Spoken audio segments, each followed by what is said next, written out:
fires. A special breed of firefighter snuffs them. Specialists who blow out raging infernos with explosives and cap fountains of highly flammable oil or gas without blowing themselves up. Now, oil firefighting on Modern Marvels.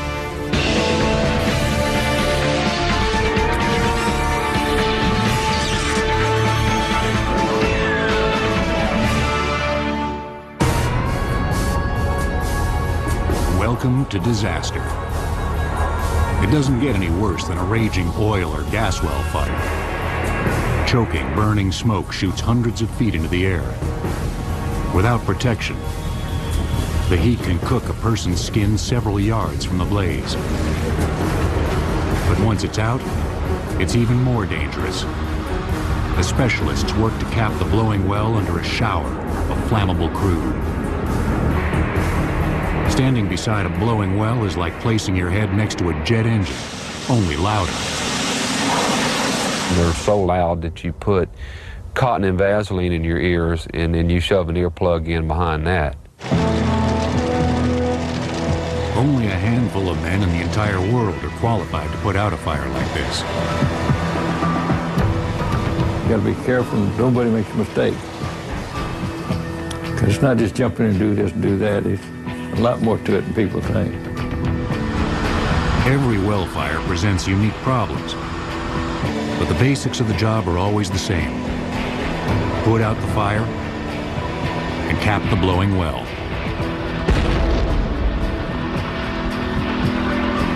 To avoid being incinerated while doing their incredibly dangerous work, experts use specialized tools and methods perfected over the last 70 years.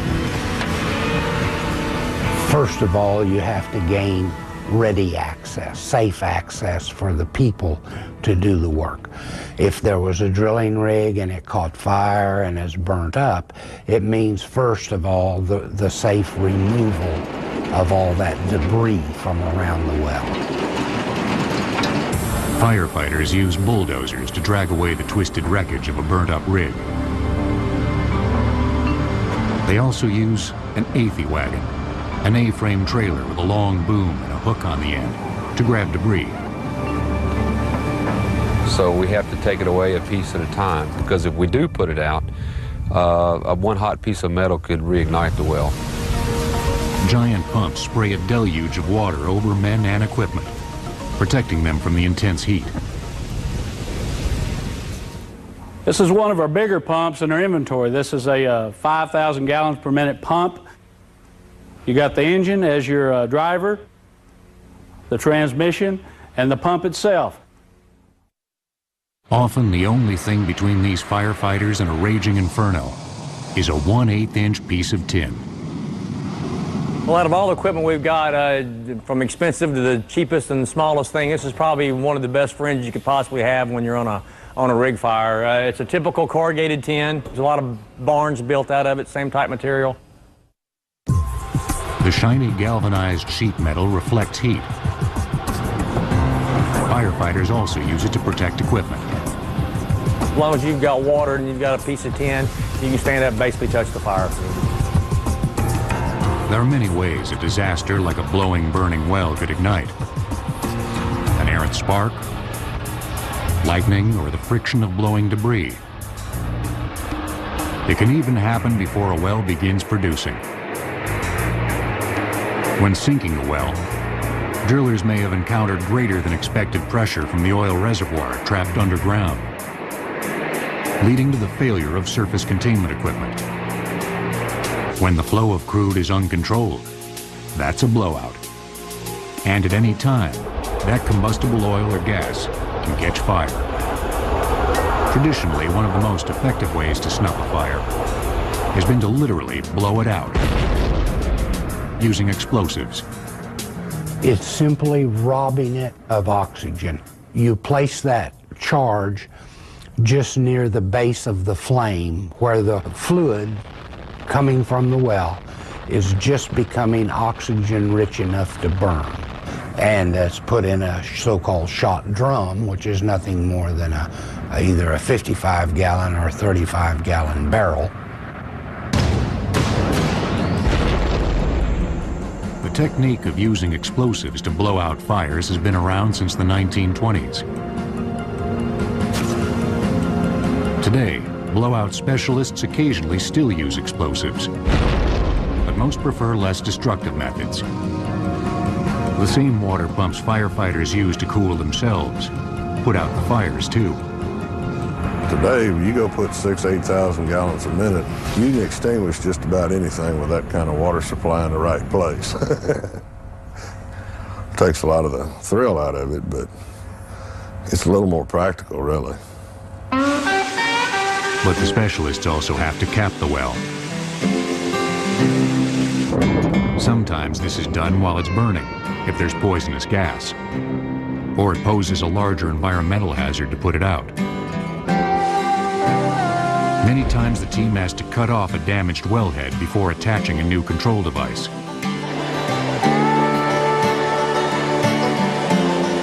Specialists often use a tool called an abrasive jet cutter to do this job. The tool uses high-pressure water mixed with sand to sever the damaged wellhead. Next, a capping stack with several blowout preventers, or BOPs, is forced over the blowing well and secured to the pipe.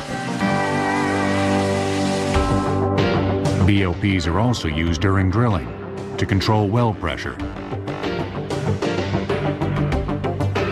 This type of BOP uses hydraulic rams that close and seal off the hole.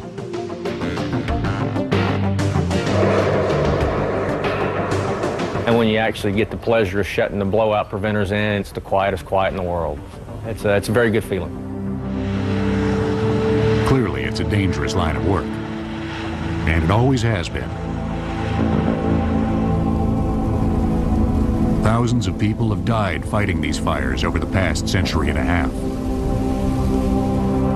In August 1859, oil speculator Edwin Drake drilled the first oil well in the United States. 2 months later, it caught fire. Fire becomes a problem in the oil industry as soon as you bring oil to the surface. It's so combustible, and in the rush to develop, they spread oil all over everything as far as you can see, getting that oil out as fast as they can, setting the stage for serious fires anytime there's any kind of a spark. The invention of the automobile further fueled demand for petroleum exploration.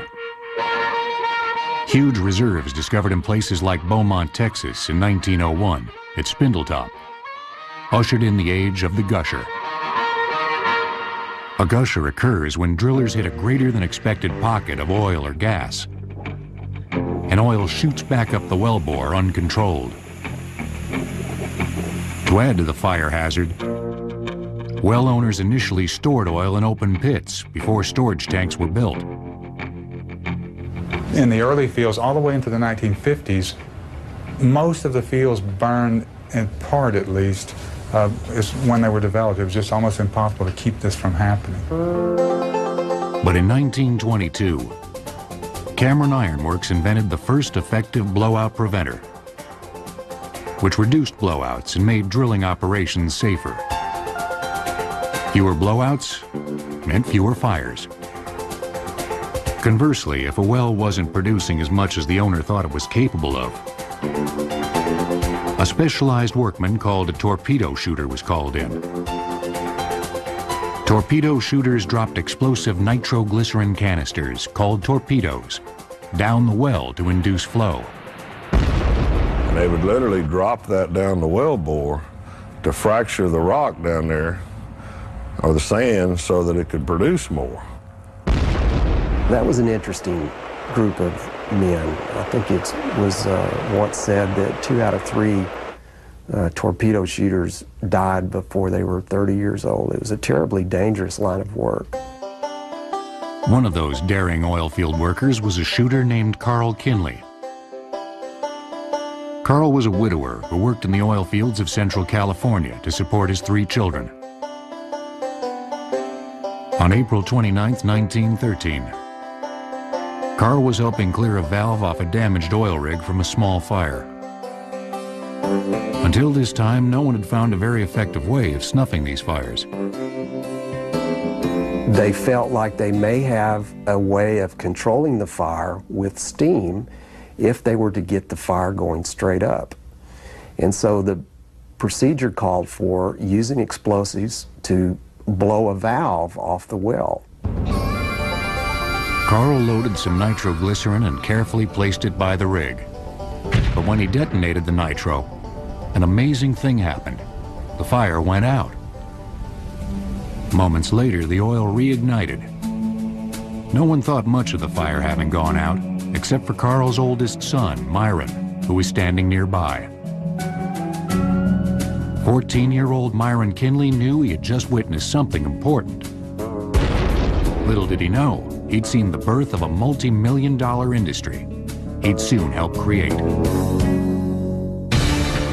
In the late 19th century, the main product of petroleum oil was kerosene, which competed with whale oil as the prime source of illumination. Oil firefighting will return on Modern Marvels. Myron Kinley, middle school dropout and oil patch shooter's assistant, almost single-handedly created the modern oil firefighting industry. The concept simmered in his mind after he witnessed his father inadvertently blow out a well fire using explosives. But it didn't happen overnight. First, Myron saw action during the First World War in an artillery unit, gaining experience on how to set explosive charges. After the war, he joined his younger brother Floyd in a marginally successful torpedo shooting business, using explosives to stimulate well production. But one event would change the brothers' business plan. In 1924, Myron and Floyd watched as men struggled for 12 days to put out a burning well in Cromwell, Oklahoma, using water and dirt. Remembering Carl's example 11 years earlier, Myron offered to put the fire out in 2 days for the then huge sum of $500. Myron realized his father's earlier torpedo had sucked up all the available oxygen, suffocating the fire. If Myron could just build a big enough torpedo, he could blow out the Cromwell fire and prevent it from immediately reigniting. The well owner agreed to the deal without expecting the crazy notion to work. But Myron proved his theory with a terrific explosion. At that moment, he knew he'd created his new line of work. He soon quit torpedo shooting and became a full-time oil well firefighter. By 1931, his business had grown to a point that he moved from Tulsa to Houston, the center of the oil well service industry. Within a few years, Myron and Floyd Kinley were legendary. Oil men all over the world knew to call Kinley if they had a blowout. The Kinley brothers honed their technique for dousing and capping fires throughout the late 20s and 30s.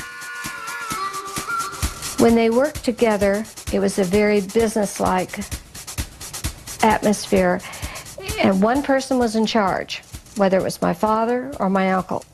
They had the utmost respect for one another, and I think they cared deeply about one another. The Kinleys found that relatively lightweight sheets of corrugated galvanized tin deflected heat better than other materials. The Kinleys also used hoses to create a constant and drenching artificial rain, keeping men and equipment from incinerating. The water also lessened chances of a spark reigniting a snuffed well. For this reason, the site around a burning well was always raked clean of debris, so that nothing hot could start another fire. Though the process was slow and tedious, it meant life or death for the Kinleys. I think you got to clear away all the debris away from the wellhead and protect that wellhead at all times, because that's what you want to work on. When it came time to actually blow out the well, Myron packed explosives into a shot canister.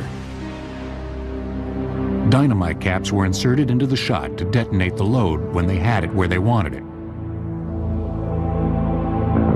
The canister was then delicately placed next to the burning fire. Initially, the brothers carried the explosives up to the mouth of the burning well, set it down under a constant stream of water, then ran like hell before the canister was detonated. Of course, the Kinley brothers were only half finished when the fire was out. Most people don't understand getting rid of the fire is the easiest thing. Hell, you know, but you got to cap the well because it's still blowing. It just isn't on fire. And that's where the work comes in. Under a spray of volatile oil or gas, the Kinleys cut off the damaged wellhead. On this well, they used metal hacksaws. They had to be careful, as any spark could reignite the well, incinerating the men. The brothers then installed a new series of valves known as a Christmas tree. Finally, they shut the new Christmas tree, capping the gusher. Myron and Floyd were always careful, but sometimes the unexpected happened. In 1929, near Gladewater, Texas, Myron got hurt.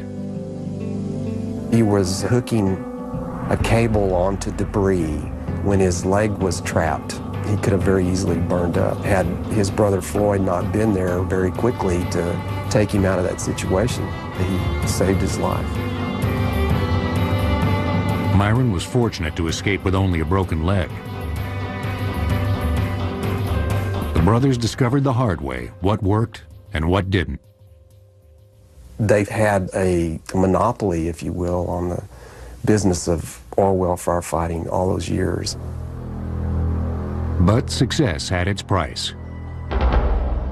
In 1939, the dangers of the profession struck home for the Kinley family. Oh, his brother, Floyd, got killed out in South Texas somewhere, backing off some drill pipe, and it come loose, and that's what hit him in the head, I think, killed him. Myron was battling another fire, too far away to save Floyd, the way Floyd had saved him years earlier. It was a terrible tragedy to the whole family. Floyd and Myron were very close. It was a terrible thing. Myron's wife had the sad task of telling Floyd's wife the news.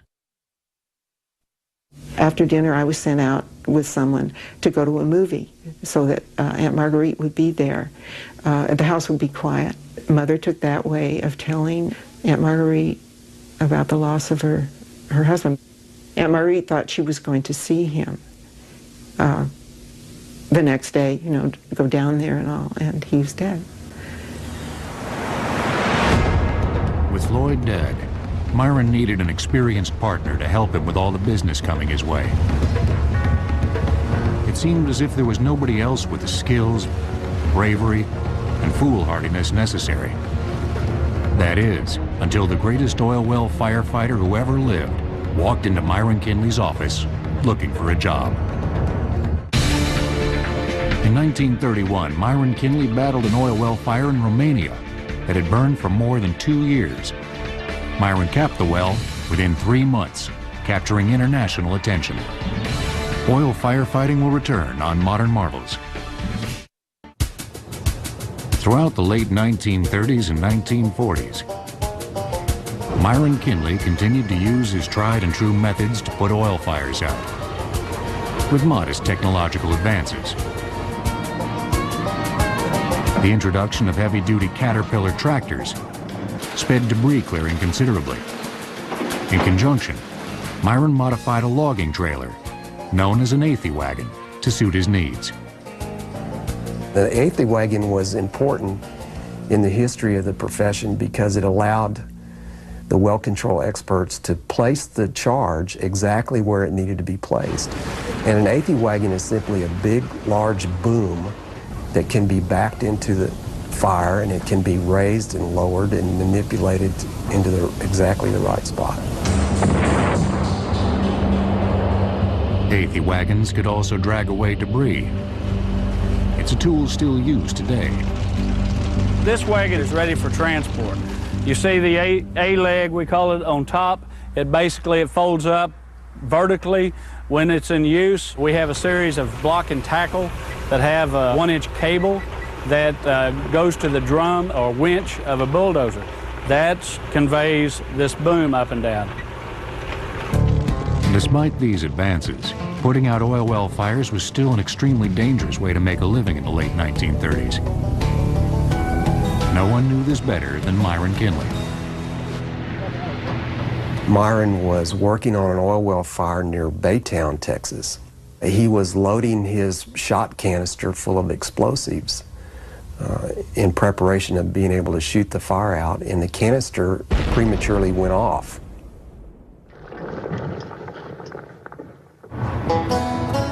Myron survived, but suffered a severe leg injury and walked with a limp for the rest of his life. Fortunately, in 1946, Myron Kinley discovered the best technology he'd ever have. A 5-foot 6-inch Houston-born redhead named Paul Red Adair. 31-year-old Adair fought in Europe during the Second World War with an explosives unit. We picked up a little more knowledge with different shape charges and the schooling you went through in bomb disposal. So it helped me in fighting fires too. Red discovered he could actually shape a charge or direct the charge for a more efficient explosion or shot. In that drum, you've got, say, 250 pounds of dynamite. You need to put the caps in a proper place so that the explosion will be directed in the direction that you want it to go in. You don't put the deal in the middle and just blow it up. Myron saw as they worked together that Red had an instinct, a talent for explosives. There's an art in handling explosives, a different way you have to use it.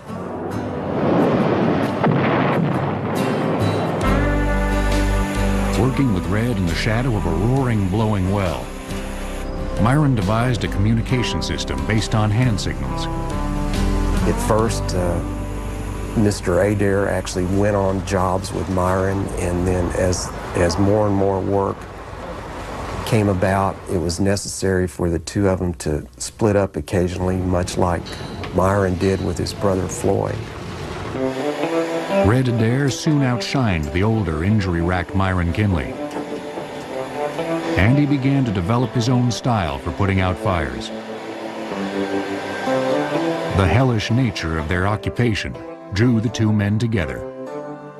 He liked him a lot. There was a lot of camaraderie. There were jokes. There were good feelings between them, and there had to be a great deal of trust. I think Myron Kinley, in many ways, thought of Red Adair as his son, and the two of them were very close.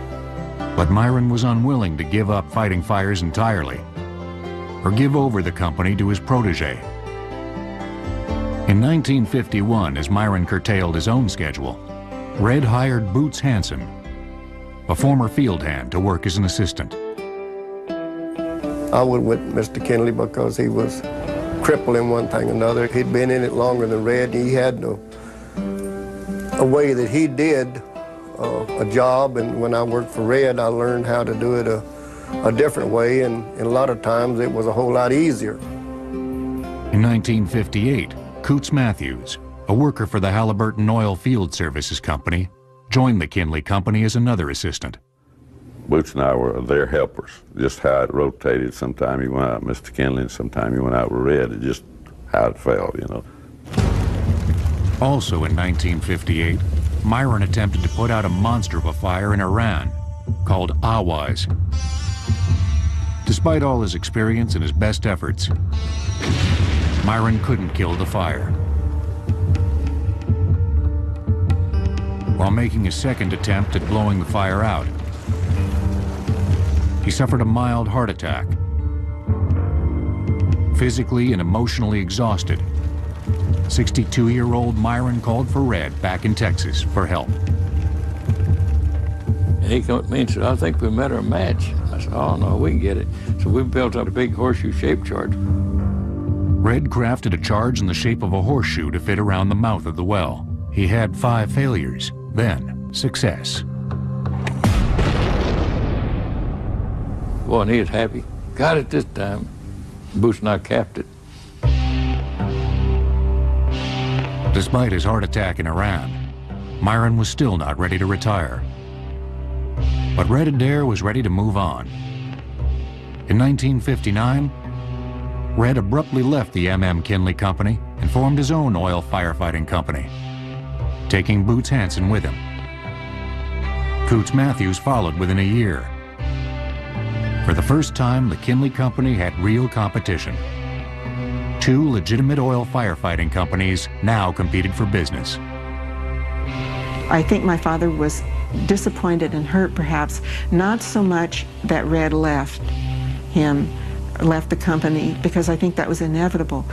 But I think it was somehow something happened in the way it was done that hurt my father. I think he wished him well, and once it was over, I think it was all right with him. Myron Kinley, the man who almost single-handedly created the methods and techniques for fighting oil well fires, continued fighting fires on his own. He finally retired in 1962 at age 66. Myron spent his remaining years developing well service tools. Red Adair spent his time becoming the most famous oil well firefighter who ever lived, putting out the biggest oil well fires the world had ever seen. In 1936, Kilgore, Texas was known as the world's richest acre, with 24 individual oil wells crowding a single block in the middle of town. Oil firefighting will return on Modern Marvels. In 1962, Red Adair, Boots Hansen, and Coots Matthews were facing down a monster of a gas well fire in Algeria called the Devil's Cigarette Lighter. That was a tremendous fire, one that went on for several months, and it was so large and so ferocious that really most people didn't think that it could ever be controlled. This roaring giant shot flames and smoke 800 feet into the air as 550 million cubic feet of gas spewed out each day in the scorching desert heat. The pressure was so great, men had to be careful not to be sucked up into the flames. And it was the biggest one, and she would flare out and try to pick you off the ground, so much volume coming out. The fire would be a showcase for the techniques and tools Myron invented and Red perfected. Without access to water, the men had to drill for it. To hold the water, they dug 3 pits, each about the size of a football field and 10 feet deep. Red's team cooled the site with high-pressure water cannons and protected the equipment with corrugated tin. Red's men used an Athey wagon and bulldozers to pull away the debris of the burned-up rig. After several months of preparation, they were finally ready to shoot out the fire with nitroglycerin charges.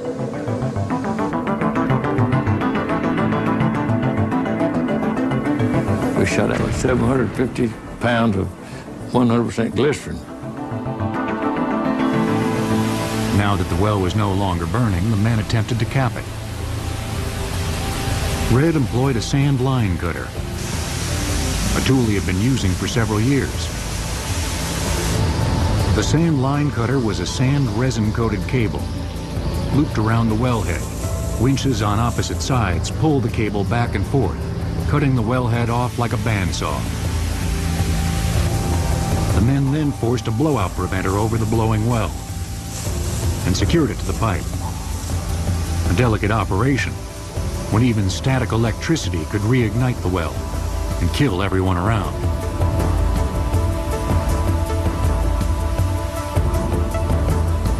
Finally, after 6 months, the Devil's Cigarette Lighter stopped roaring.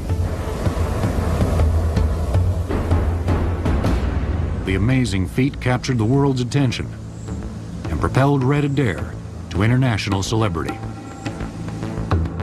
Red made television appearances, and Hollywood even produced the movie Hellfighters, starring John Wayne, which was loosely based on Red's life.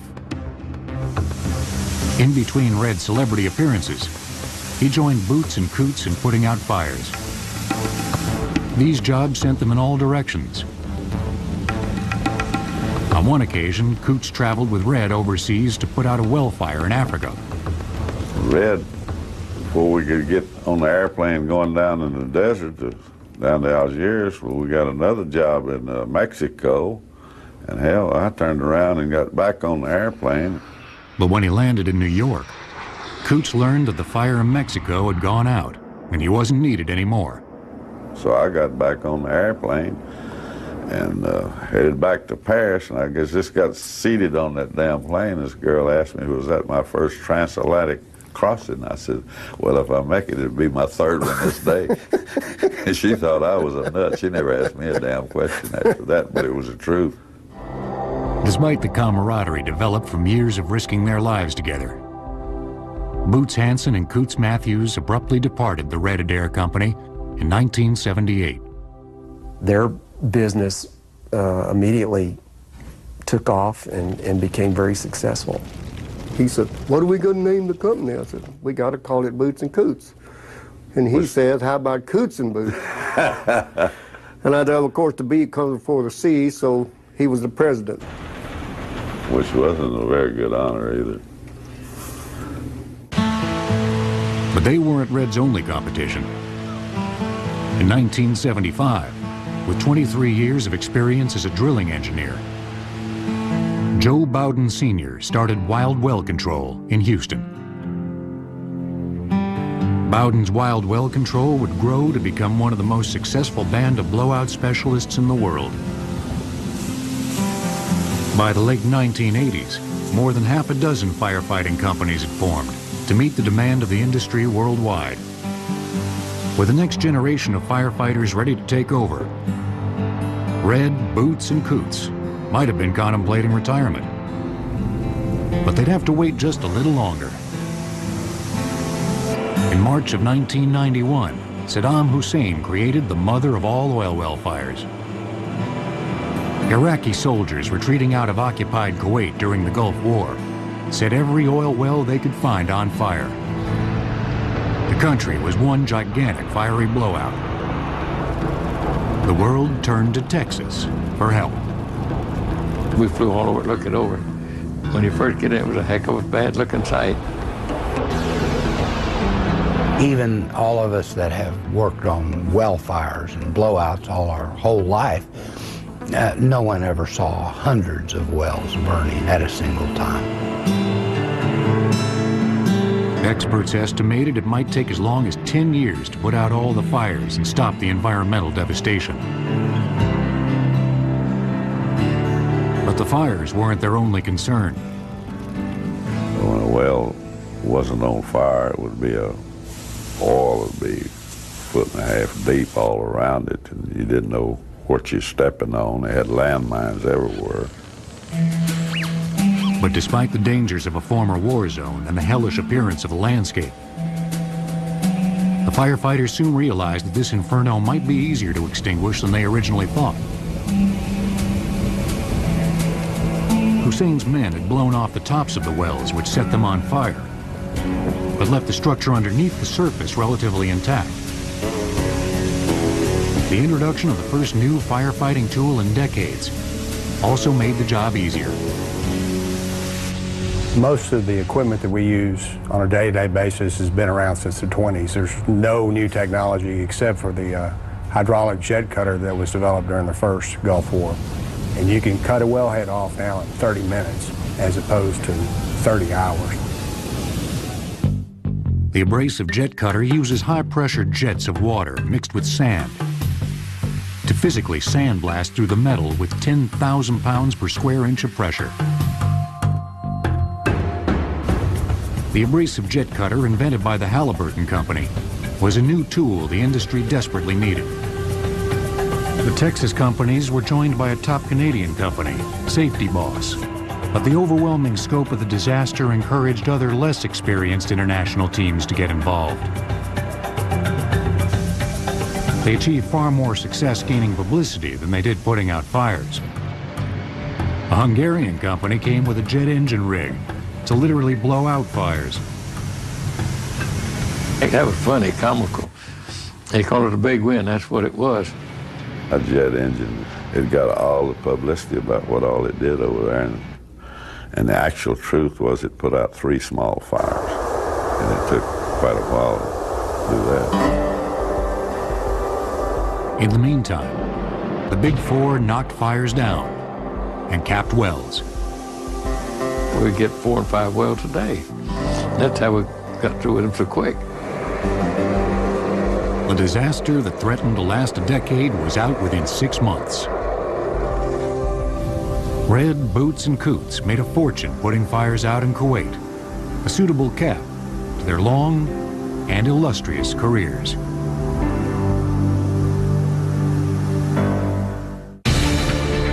The safety boss, Wild Well Control, Red Adair, and Boots and Coots companies snuffed 67% of the 750 fires in Kuwait. Oil firefighting will return on Modern Marvels. Beaumont, Texas. These firefighters are at the opposite end of the petroleum business. Not at a well, but at a processing unit. A huge explosion has ripped open a local refinery. The resulting fire threatens to destroy the rest of the plant. They've got a 1-2 punch to knock this fire out. First, they hit the inferno with water and foam. Then apply a purple punch of dry chemical. Within minutes, the fire's out. It may take you 6 or 8 hours to rig up, but when you attacked it, it's over quick or you're doing something wrong. Fortunately, this refinery fire is just a simulation. It's being conducted at the Center for Industrial Fire and Hazardous Materials Training at Beaumont's Lamar University. Here, a different breed of firefighter learns how to put out a different type of fire.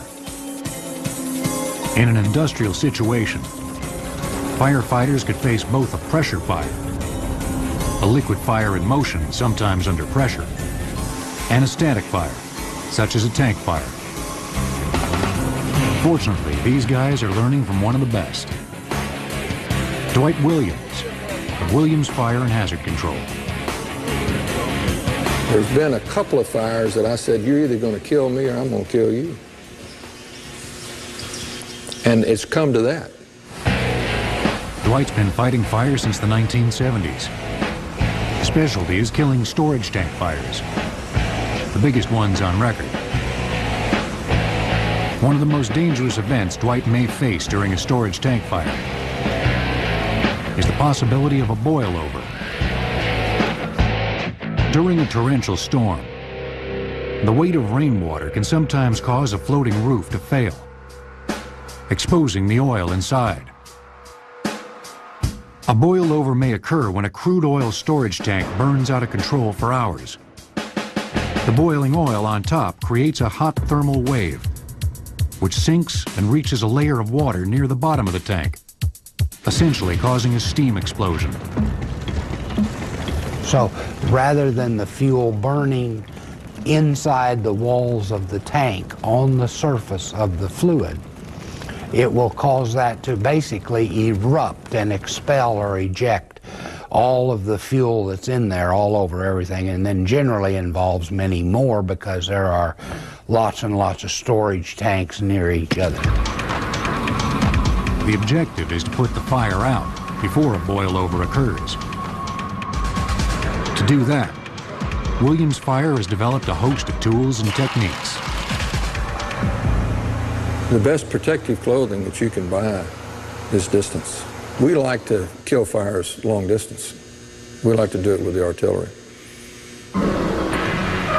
These are Williams' big guns, trailer-mounted water cannons, or monitors, capable of delivering up to 6,000 gallons of water per minute. The nozzle and monitor package itself is on a quick action package where we can move it vertically with just one person, and it'll go 360 degrees around.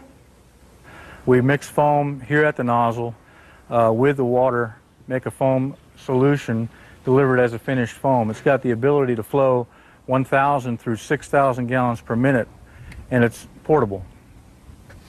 The foam concentrate contains a detergent-like hydrocarbon surfactant. When it lands, it actually runs across the surface of the flammable liquid fire. It blankets that flammable liquid fire to the point where it suppresses vapor and occludes the oxygen, so we don't get that vapor-air mixture and have a continuance of burning. Once we eliminate the oxygen from the surface of that fire and suppress the vapors, the fire goes out. Besides foam, Williams Fire also uses a dry chemical called PKW for the final punch. The dry chemical temporarily interrupts the chain reaction of the combustion process of a fire. It has a purple dye, so firefighters can easily see it in the stream of water. This is PKW, the dry chemical of choice for Williams Fire and Hazard Control. We use it whenever we need a chemical to eliminate a pressure fire. This is a very fine powder. It's introduced through our hydrochem nozzle into our foam stream to eliminate that chemical chain reaction. Firefighters shoot both foam and dry chemical through the high-pressure water cannons. But killing many fires requires hand-to-hand combat. If this is their heavy artillery, then this is their bayonet. The water foam solution comes in here, and it goes out here, around this little pipe. The valve for it is marked water foam. And you open it first, and you start knocking the fire down. Once the fire gets knocked down, you visualize exactly where your pressure fires are. As you get ready to shoot them out, you simply pop them and shoot them out. In the early days, firefighters often couldn't stop storage tank fires, and they burned to exhaustion. Before specialists, thousands of firefighters working for the refineries dealt with those dangerous fires in the course of their normal jobs, without notoriety or lots of money. When I was growing up in Port Neches, Texas, my father got a job as a fireman. When you'd hear those sirens, you'd know something had occurred. And my first thought would be, okay, will my dad make it through this? And my second thought would be, are any of my friends' fathers involved? Because in our schools, all the fathers worked in the refinery, so there would always be a couple of fathers missing who had been killed in refinery explosions. In the 20th century, several innovations helped decrease the chances of fire, including separating the refinery from the storage tanks. Also, the introduction of floating roofs, which went up and down with the level of product inside, kept explosive vapors from accumulating. Putting out a large tank fire takes experience, guts, and a little guesswork. Success could have made these guys a little bit arrogant in the face of a fire. Not Dwight. He has plenty of respect for it and knows when it's time to get back. There's nothing exciting about going to meet your maker a little prematurely. I mean, I'd really like seeing, but I want to do it later in my years.